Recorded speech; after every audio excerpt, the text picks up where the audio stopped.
This is the Unit 6 Study Guide Help video for the lettered problems. Taking a look here, it says we're going to find x and any possible segments. This, two equal sides, two equal angles, which if it's an isosceles trap means these two angles are equal to each other, these two angles are equal to each other. So in this case, your thing equation is the blue angle is equal to the blue angle. Solve for x, plug it in, find all possible angles in the diagram. Down here, two equal sides, two equal angles. Also what you should notice, so once again, the blue angles are going to be equal. The green angles are going to be equal.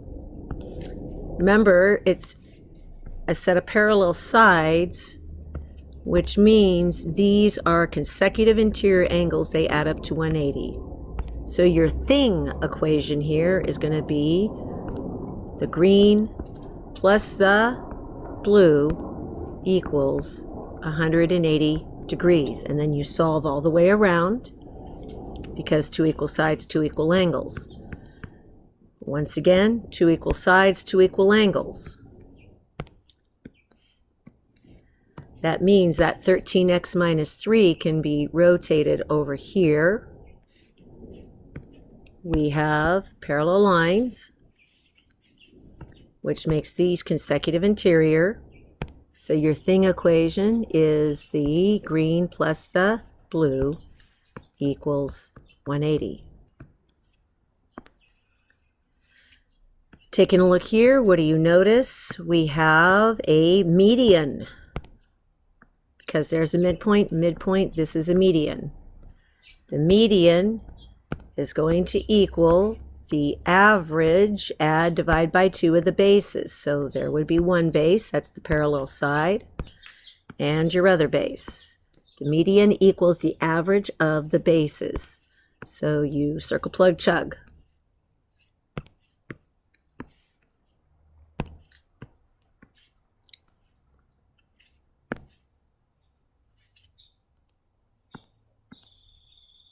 Instructions, always read that.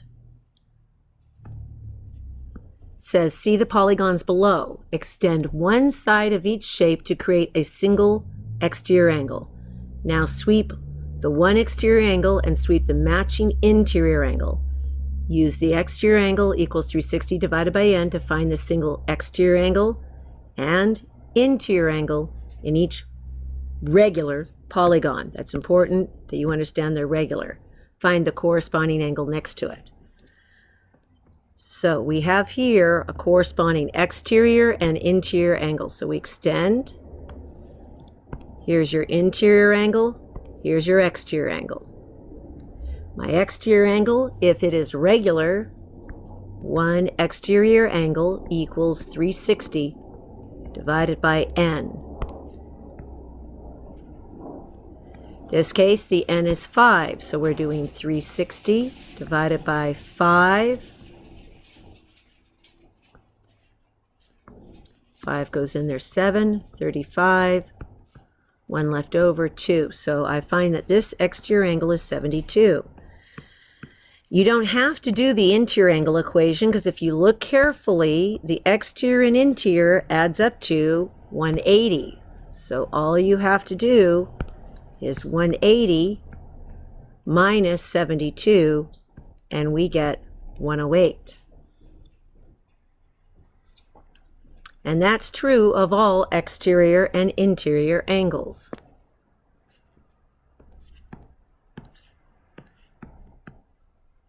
Same problem.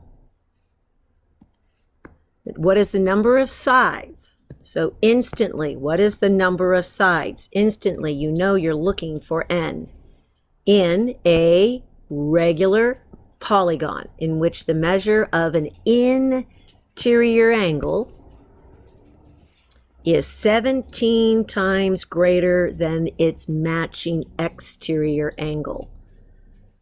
So if we had an interior angle and an exterior angle.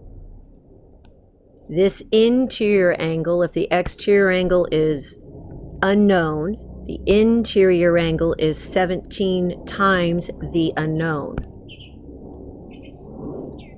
Find the number of sides of the regular polygon. The key to this relationship is that we know one interior angle plus one exterior angle equals 180 degrees, always. We don't know the exterior angle. The interior angle is 17 times greater than the exterior angle. You're going to solve for x. Realize when you solve for x here, what have you solved for? You have solved for a single exterior angle. That's not the number of sides. You have simply found a single exterior angle. Once you have that, you can finish the problem.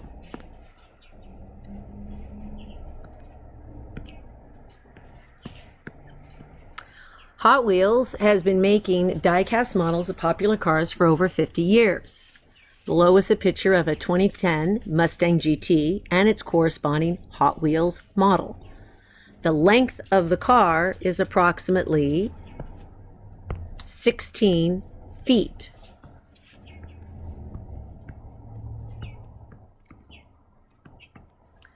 The model is only 3 inches in length. What is the scale factor used to size down the car? Express your answer both as a decimal and a fraction. To change in size, just multiply. So what we did here is we have the real car times some sort of scale factor gives us the model car. The real car, the single length dimension is 16 feet times some sort of scale factor to get the model car, which is 3 inches. You're going to solve for x here. Be very, very careful. Before you can solve for x, you must deal with the discrepancy in units. Your ultimate goal is to figure out what do you multiply by to get from the real 2010 GT shrunk down to the Hot Wheels car.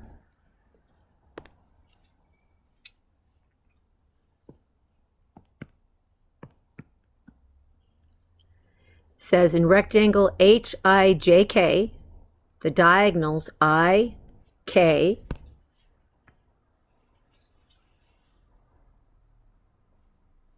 and HJ intersect at point D.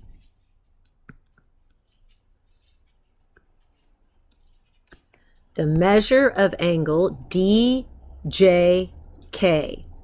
Make sure you go in that exact order. D, J, K. The measure of this angle is 4 times larger than IJD. IJD. This means we don't know this, and this is 4 times larger. Keep in mind, we started with the word rectangle, so automatically we have 4 congruent 90-degree corners. Also keep in mind that all 4 of these are equal, creating isosceles triangles all the way around.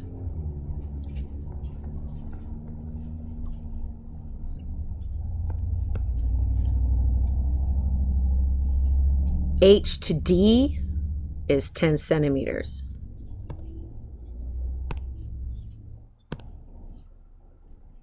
So from here to here, 10 cm. Find all possible side lengths. Things you want to watch out for, again, are the, once you solve for x, keep in mind you have isosceles triangles here. Triangles add up to 180, should get you these guys in the middle.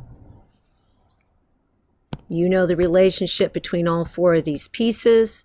How to get the outside, you have yourself a giant right triangle, and you're going to be using some variation of SOHCAHTOA to solve for this length and this length.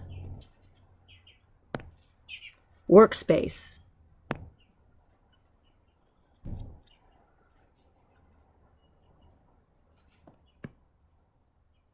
In the diagram below, PQRS is a rhombus. The minute you understand what a shape is, you should immediately mark everything you know to be true about that shape. So we're just going to stop right at that word rhombus. Rhombus means 4 equal sides. Rhombus means perpendicular diagonals. Rhombus means bisected corners. All of this is unique to a rhombus. We are also told that SRJK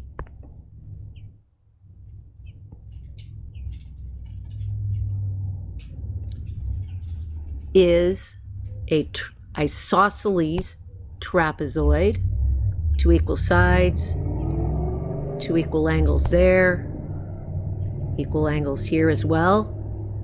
What else are you told? You are told that JKHI is a square. Again, what is true about a square? Square, all 4 sides are equal, of course. Right angle corners, and most importantly, the corners are being bisected. Knowing all this about the diagram, we are told that TPQ, TPQ, that's this angle right here, is twice the measure, 2 times the measure of TQP, which is TQP. So this is a 2x and x relationship. We're told that S to Q, the entire thing, is 24 root 3, which means each of these are going to be 12 root 3, 12 root 3. We're also told that J to K, the length, is 14. Find all possible segment lengths and angle measures.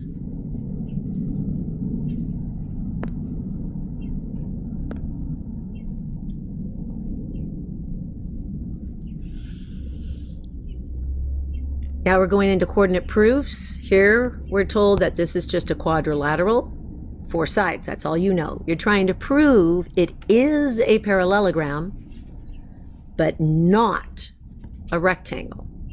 So this is a double-edged proof.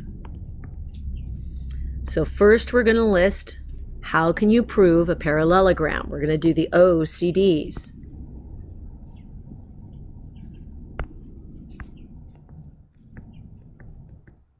Opposite sides parallel, opposite sides congruent,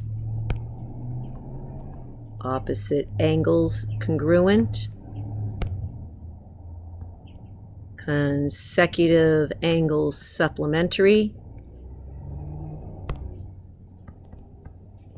diagonals bisect each other. Now, if I wanted to show that opposite sides were parallel, would you use midpoint, slope, or distance? Of course, that's a slope concept. If you wanted to show opposite sides were congruent in length, you would do distance. And if you did this, slope, you would have to do it 4 times, distance 4 times. If you were to do diagonals bisect, you'd only have to draw in the diagonals and find the midpoint of the diagonals both ways 2 times. You only have to do one of those 3 to prove that it's a parallelogram. This one, or this one. We can't really show angle stuff on a coordinate plane. Now we need to disprove it's a rectangle. So what makes a rectangle unique? There's 2 things. One, you have perpendicular adjacent sides. That would be 1. 2,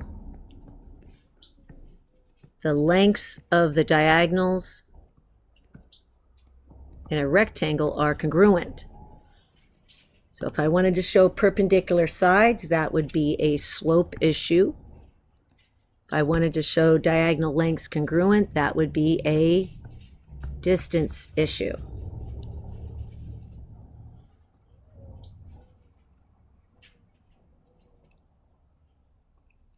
You only have to do one of the 2.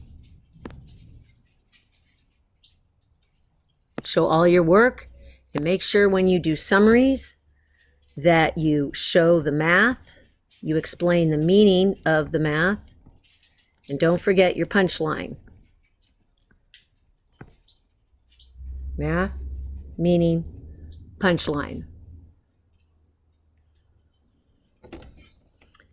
This one, I pretty much tell you exactly what to do all the way through, so just read the instructions, follow the instructions. You're trying to prove that you're trying to prove 3 things. 1, it's a trapezoid.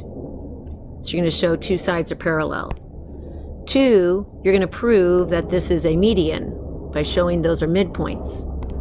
3, you're going to show that the length of the median is the average of the bases mathematically.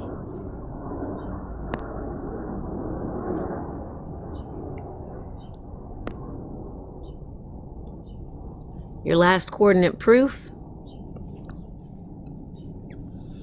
using midpoint, slope, or distance. You're going to prove that this is a rectangle. You want to prove that it is a rectangle, but it's not a square. So ask yourself, what makes a rectangle a rectangle? You can prove you got a right angle there using the slope equation, or you can prove these diagonal lengths are congruent. That would make it a rectangle. Then you have to ask yourself, how could you disprove it's not a square? Remember, a square would have consecutive sides that are congruent. A square would also have diagonals which are perpendicular. So you only need to do one of those 2.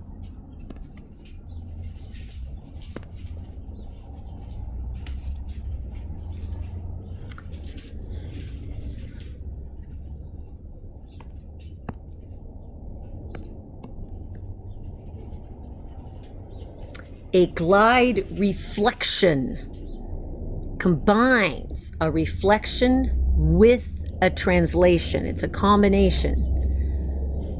In direction of a mirror line, a glide reflection are the only type of symmetry that involves more than one step. So a glide reflection actually is like, imagine footprints in a sand. Okay, I'm going to use my hands instead of my feet. Nope, we're going to use the feet. I realized, can I do that? Can I turn this around? See if I can turn this around here.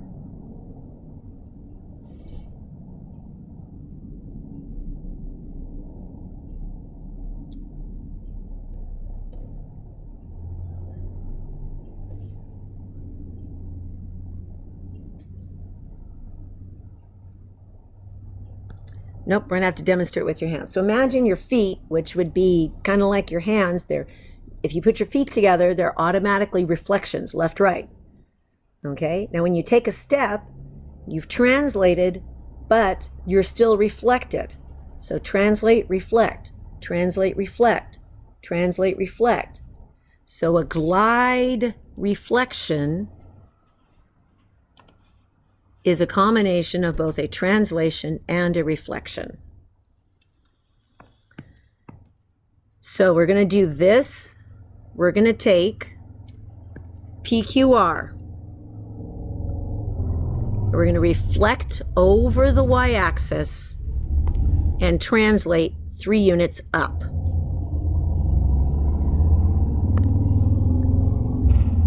So first we get our PQR.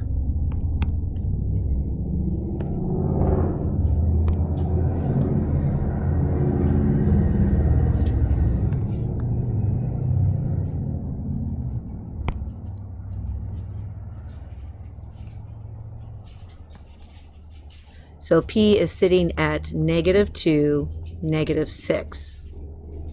-2, -6.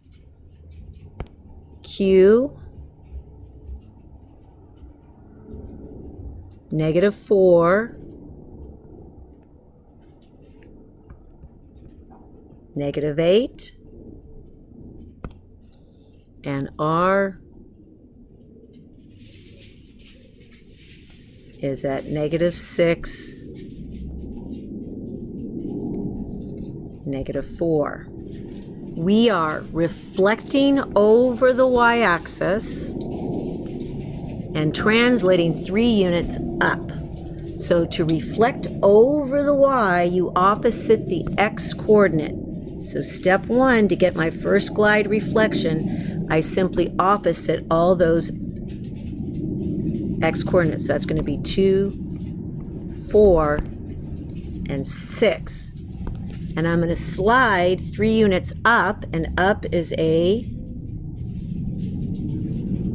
vertical motion, so I add 3 to all of these.